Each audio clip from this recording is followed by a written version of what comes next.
Hello, everyone.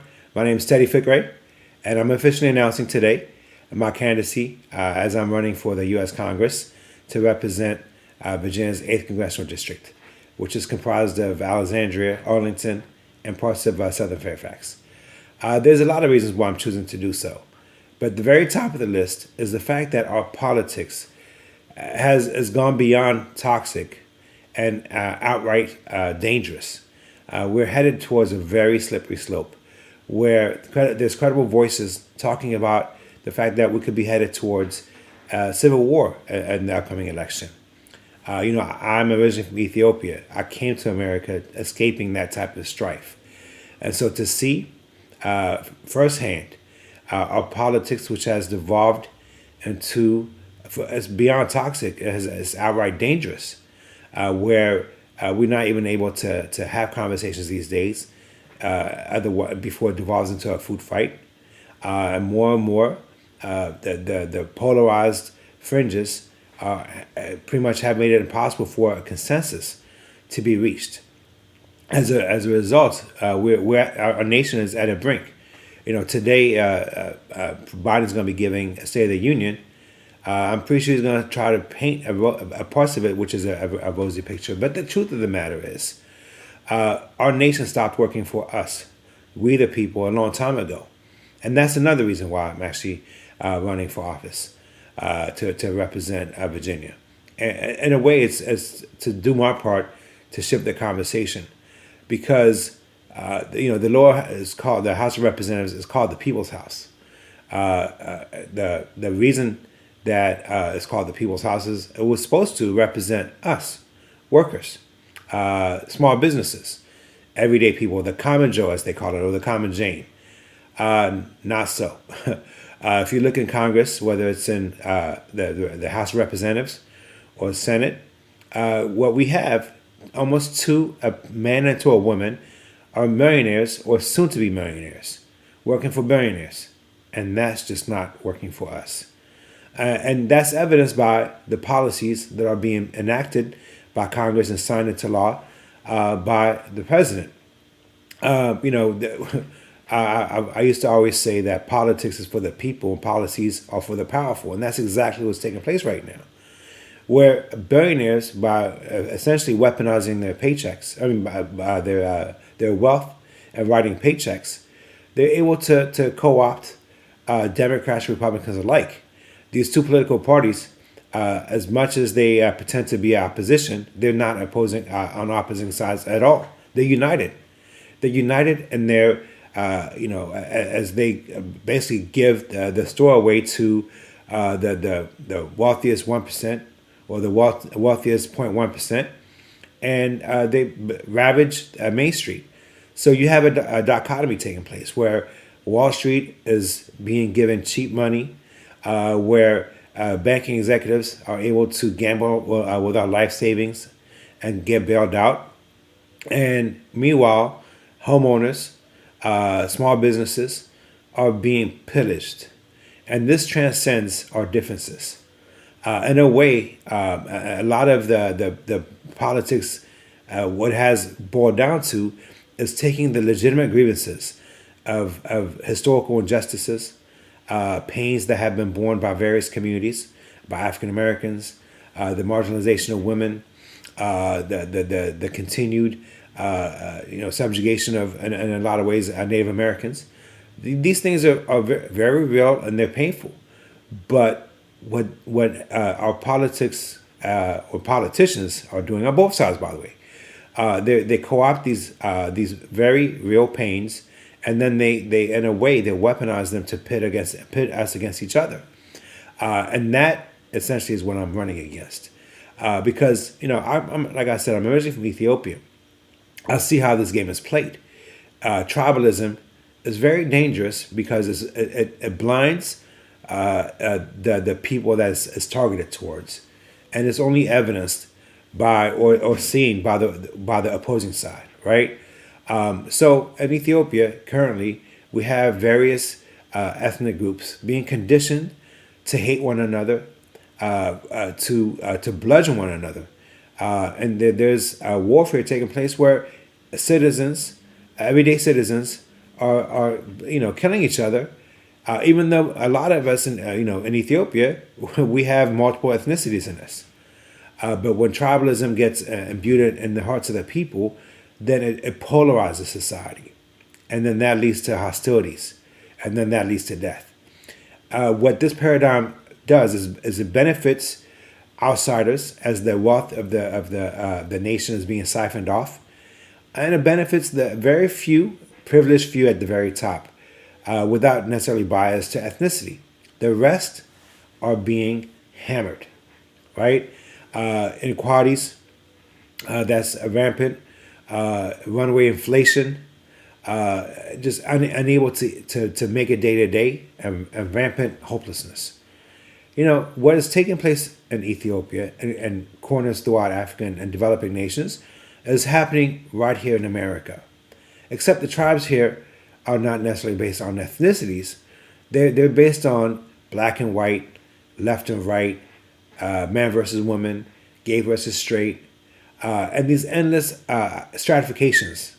In a way, these differences have become caste systems, and they pit us against each other, and we fight.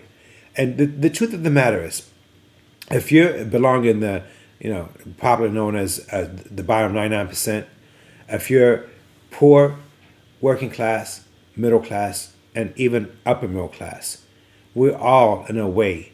It's like being stuck in a meat grinder. It's just a matter of time before our turn comes. And I speak on this not as theory, but in reality. In a lot of ways, what got me to understand the way that tribalism is being waged against everyday people is because I became homeless in 2015 for 2 years. Before that, I was divisive. It took homelessness and severe hopelessness for me to realize that whether we're black or white, Republican or Democrat, suffering is universal. The source of our pains might be different, but ultimately we're struggling. And this is true of all of humanity. But this is definitely true when it comes to, like I said, the working class, the poor, the middle class, the upper middle class.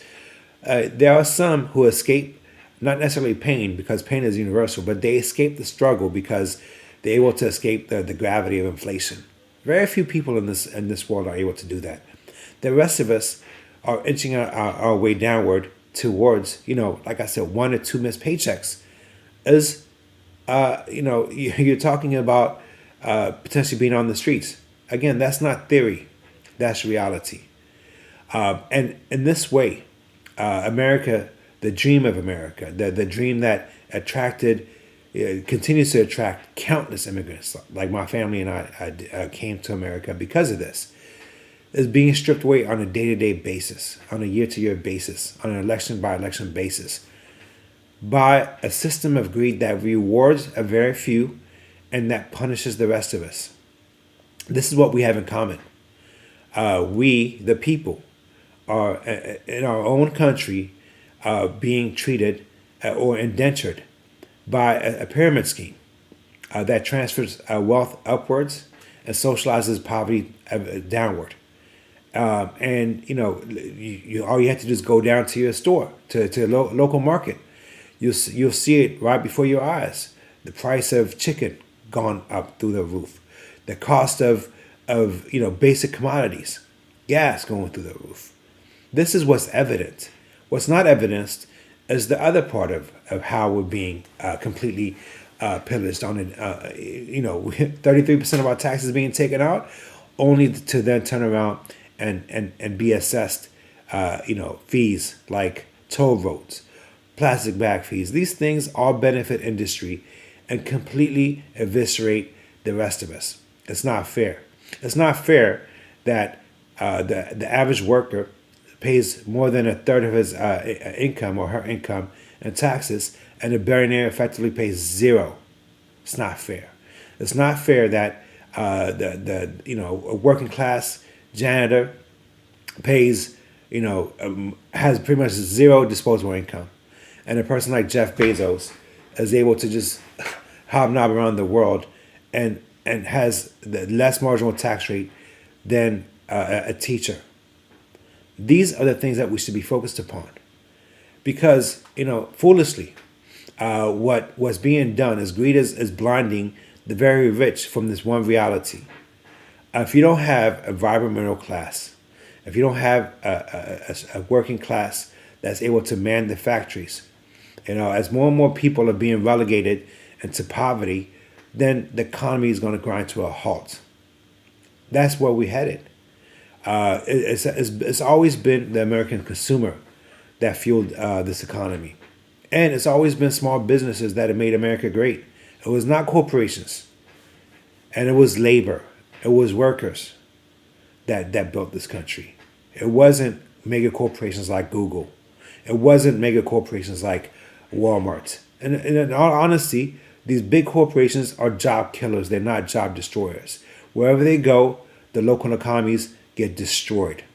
Wages sink. So it is time to reorient the economy to benefit the poor, the working class, and the middle class. And that is why I'm running for Congress, because I know the pains of the average worker, because I am a worker too. I'm currently working two jobs. Day job as a IT project manager, and then before work and after work, driving Uber to make ends meet. I have an undergrad degree from George Mason. I have an MBA from Johns Hopkins. Very accomplished in my career, but yet here I am driving, working two jobs. There was not too long ago, you go to college, you're guaranteed to have a good job and retire. No more. There's students that's going to college, coming out with master's degrees, working at Starbucks. This is not right. This is not the America that we should expect. We could do better than to indenture students before they even get a first paycheck to a six-figure debt.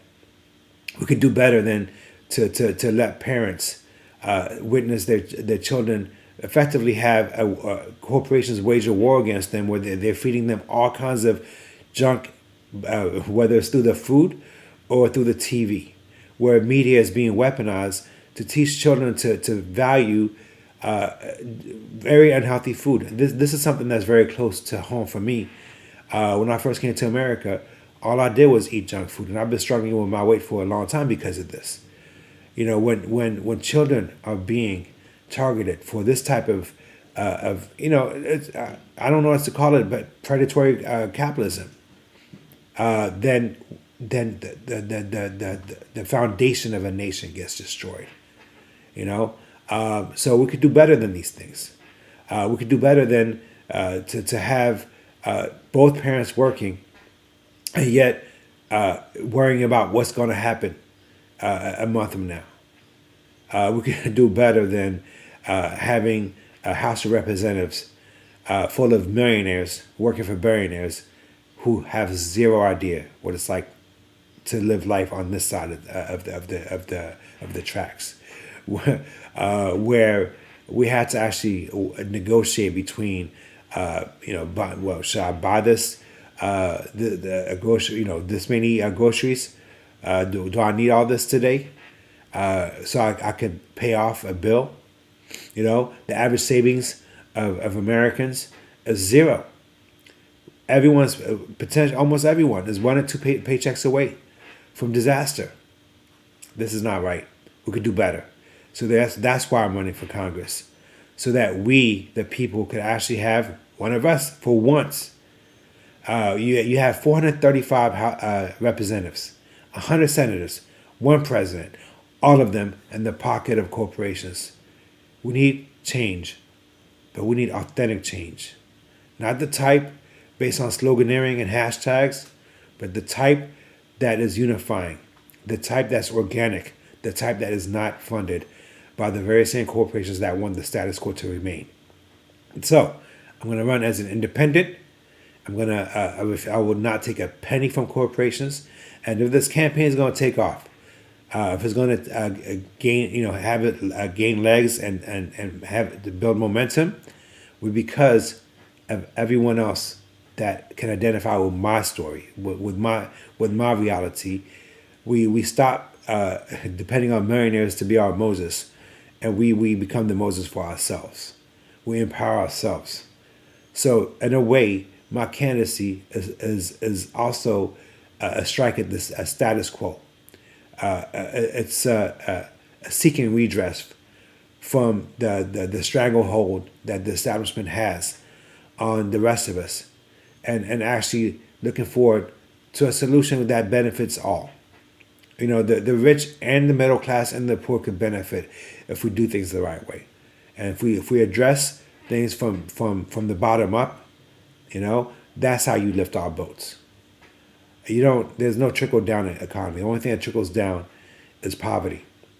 The only way that you could rebuild America and have it on solid footing again is if you take care of the workers, the poor, the middle class. You know, give us the opportunity to earn so that we could take care of ourselves. We don't need a more tax breaks. Tax us less. Tax the ones who have been getting away with murder for the past 50 years. You know, tax them fairly, and stop overtaxing the working class and the middle class. Allow us to keep more of our money locally so that we can empower our own communities. So that's what I'm about. That's why I'm running, and I'm hoping that as you you know, by the way, you could go to the website that was just launched yesterday.